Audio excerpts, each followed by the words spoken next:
That's What Leprechauns Do by Eve Bunting, illustrated by Emily Arnold McCulley.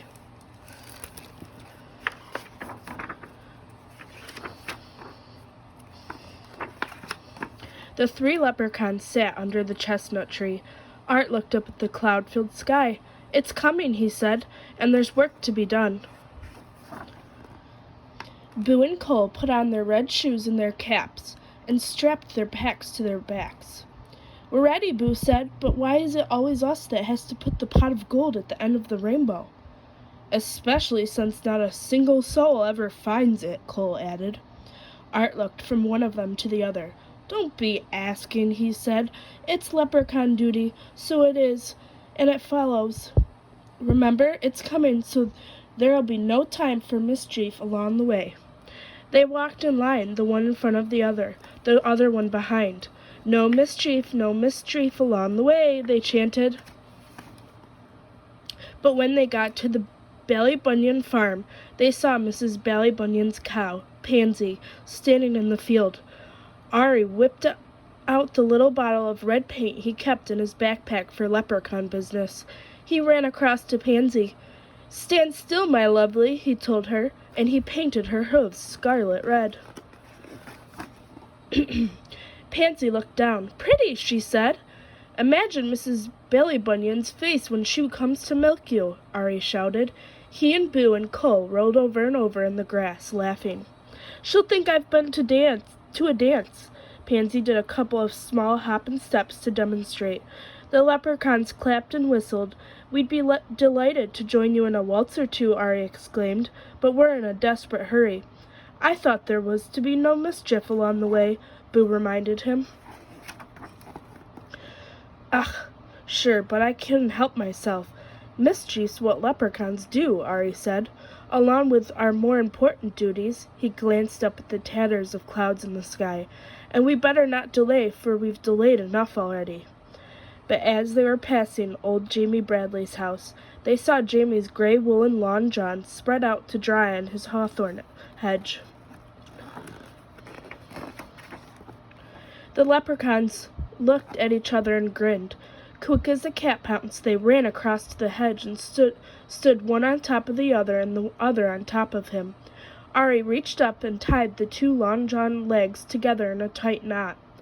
They almost fell off of each other. They laughed so hard. "It would be great altogether to stay and watch old Jamie try putting his legs into those," Boo said. "But it will be a month of Sundays before they're dry, and we've no time to waste." They took a few minutes to somersault across Liam McCabe's garden. There was a yellow tennis ball in the middle of the road, and they rolled it along with them as they went. Miss Maud Murphy's hen, Bridie, clucked at them from behind her gate. "Bridie," Artie said, "would you be doing us a favor? Could we trundle this ball up to your nest, and could you sit on it for us? It'll be the great joke on Miss Maud Murphy when she comes out to gather your eggs." Birdie put her head to one side. "It's not going to be easy sitting on that, but the three of you were so good to me, scaring that fox away from my hen house last night, I'll do it." Cole stretched up and patted her wing. "Thank you, Birdie." They squeezed themselves through the gate and tumbled the ball with them. Then they heaved it up and into Birdie's nest. She gave a trial to sit on it. "I'll be sore underneath myself for a week," she grumbled, "but the thought of Miss Maud Murphy's face when she sees I've laid a yellow ball will be worth it." "Won't that beat it all?" Cole gasped. "The three of you can't help making mischief, can you?" Birdie asked. "That's what leprechauns do," Ari told her. "Along with our more important duties," he stopped. "Is that a spitting of wet I feel?" "'Tis." Boo stared up at the sky, where the sun was flickering through heavy clouds. A thin, cool rain had started to fall. "Hurry, hurry," Ari ordered. "It's come, we can't be late." They pulled their green slickers from their backpacks and settled their caps low to their ears. Anybody seeing them racing along the road would have taken them for 3 green leaves, but they were leprechauns and they had work to do.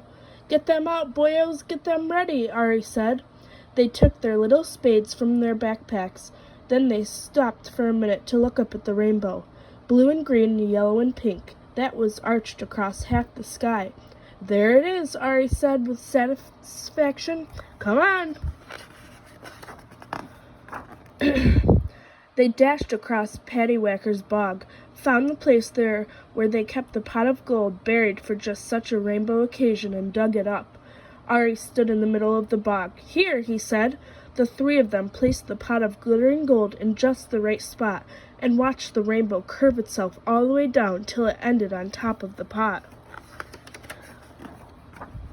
The leprechauns settled themselves to wait. They tootled some, grass-stalk music, threw raindrops at each other, and ate the rose hips they'd brought for snacks. They waited long, but nobody came. Once again, nobody came. "You'd think somebody would find it," Cole complained. "Somebody will, someday," Ari said. "Maybe we should put up a sign," Boo suggested. "Pots of gold this way." No, Ari said. "That's not how it's done. There's a bit of magic to the finding, and a bit of luck, and a bit of imagination, too. That gold's waiting for you, just the right person." The rain had stopped. The sun went behind a cloud. The rainbow shortened itself, then disappeared. "No use waiting any longer." Cole took off his cap and wrung the wet out of it. "If we hurry, we could be in time to see Miss Maud Murphy discover Birdie's big yellow egg," he said. Boo laughed. "Won't that be the great thing to see?"